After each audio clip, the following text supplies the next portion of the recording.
What's up, guys? It's your boy at King H here, and I'm back with another video. Today, I'm gonna analyze one of my subscribers' games. So it's very goofy. So I hope you guys laugh while I do this. So my subscriber is playing with the black pieces, and he's going against a random person online on in a chess.com game, and the match goes like this. So first of all, the opponent of my subscriber is playing a really dumb opening called the Grove attack. You can already see the evaluation is already minus 1.5. It's because it's just not a good opening. But at 1500 level, we'll see what happens. So my subscriber goes d5, bishop g2, attacking the pawn, but at the same time, that's not guarded. My subscriber plays c6, just solidifying the center and blocking the bishop from taking it and planning to take this next move. And then the opponent goes c4, and my subscriber makes an interesting decision here, decides to take the pawn, and I don't necessarily think this is the best move, but okay, we'll see what happens. So the opponent takes the pawn and takes back, and right now white's not in such a bad position. He's actually doing fine right now. I guess he could just finish his development, go d4, knight c3, develop the bishop, etc. He's not in a bad position or anything, despite playing this terrible opening. But so white decides to go queen to b3. So I think this is a good move because it attacks the pawn, threatening to win a pawn, and you're attacking this pawn on b7, which is a little tough to guard both of these pawns at the same time. So my subscriber, I don't blame him for doing this, but he plays queen c7 to guard this pawn. But he fails to realize that this is also guarded, but he has a counter threat of attacking the bishop. So I think it's a decent move. And in this position, knight to c3 is played, which puts even more pressure on the pawn. I'm sorry, my arrows are just not good today. Puts even more pressure on the pawn and blocks the black queen from looking at the bishop, also giving support. So now you are still threatening to take the pawn, just with an extra attacker. But the subscriber plays a very good defensive move, pawn to e6. So now this pawn cannot be taken, or else you will be losing material. And the game went on like this. White played queen a4 check, looking at that fork. And unfortunately, it is a full loss of a piece. So the opponent took the bishop, and the opponent is just winning. I can't believe my subscriber got into this position, but we'll see how the rest of the game goes. And white is just clearly better because he's up a bishop and he has enough time to get all his pieces out, and black is not going to be able to have a fun time in this game. So that's what ended up happening. Black finds a good move, though, developing with tempo. Knight c6, already being down a piece, needs to develop quickly and try to create counterplay. Queen drops back to avoid the being taken by the knight. And now we see queen to b6. So I would have probably gone like bishop d6, just to put more pressure on the queen. But queen b6 is not a bad move. Then the opponent played a3, so stopping ideas of knight b4. But still, knight d4 is still like available. So which the subscriber plays. So this is what you need to do when you're down a piece. You need to create chaos in the position because you're not going to win anyway if you just keep creating slowly improving moves. You need to act fast and you need to create chaos. That's the main way to save losing positions, like how he is right now. And this is a great job of how to create chaos. So now you're threatening knight c2, which is a fork. Should be picking up material. And white has to go king d1, which is not a good move, but he's going here to stop the fork, which is the main idea. But now things get ugly because black can play queen to b3 check and do the fork anyway. Now what black is getting in, and it's going to be a very ugly situation for white. And this is good. I wish all my subscribers played like this, but that's just not the case. So king e1 is forced, and the fork is allowed. So black is winning now after picking up this material, and the white king is very weak. So king f1 is played. If you go here, you're just putting yourself in another discovered check situation. So king f1, knight takes a1, and now we're going to look at how the subscriber cleanly consolidated and finished the game. And knight f3, black played queen c2, then knight to a2. This is just a dumb move because this is just, I guess it guards the bishop, but now you're just putting yourself in even more like inactivity, and your whole position is kind of being paralyzed slowly. Then black goes knight to b3 to put more pressure and threaten to take another piece because it's only guarded once. Good job. And now white plays knight e1 in desperation, trying to get the queen away. But then queen d1 anyway, and now the knight is pinned to the king, and the threat is still there. White plays bishop e1, so trying to help by playing e3 and like attack on the queen, but this is just a hanging piece. And that's what my subscriber did. He took the knight on c1, and he is just clearly winning. Now he's up a full rook, I believe, and should be enough to convert this game. Plays knight c3, opponent plays knight c3, and he is attacking the queen on d1. So now my subscriber takes the pawn and is just chilling. There's nothing really bad in his position, but I feel like he should get castled so he makes sure nothing else bad happens. King to g2. So this guards the knight, I guess. It puts the king in a more safe position surrounded by all these pieces. And now the subscriber castles queenside, which is I guess a good way to castle. It's just a little bit dangerous because you have knight b5 ideas teaming up with the queen, threatening mate and threatening to take the pawn. But okay, that doesn't get played. Instead, knight d3 gets played, and now the rook sees the knight, and the knight sees the knight.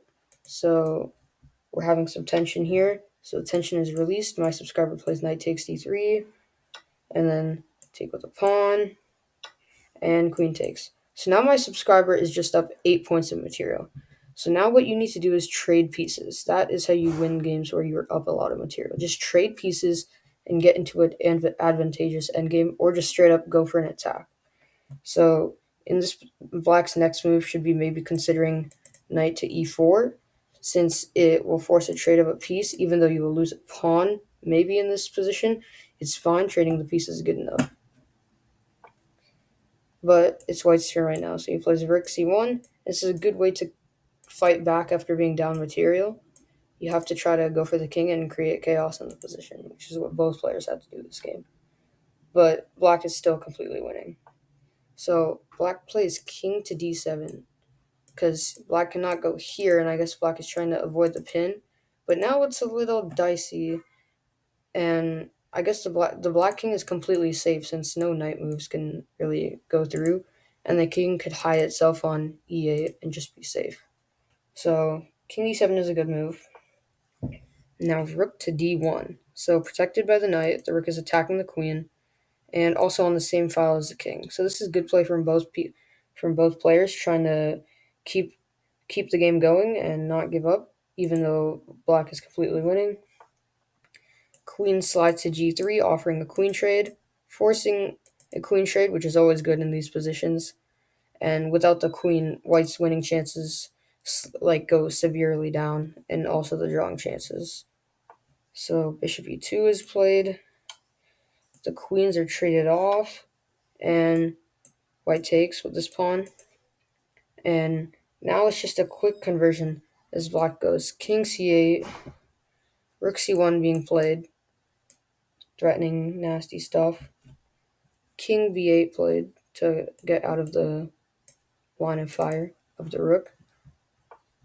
Now knight to b5, trying to poke holes at the black position, trying to do something with the little material he has left, but it's just simply not good enough. Bishop d6 guards infiltration, and if you ever trade it, oh, black is always winning. So rook c3, a6, bishop takes, knight takes d6, and now rook takes d6.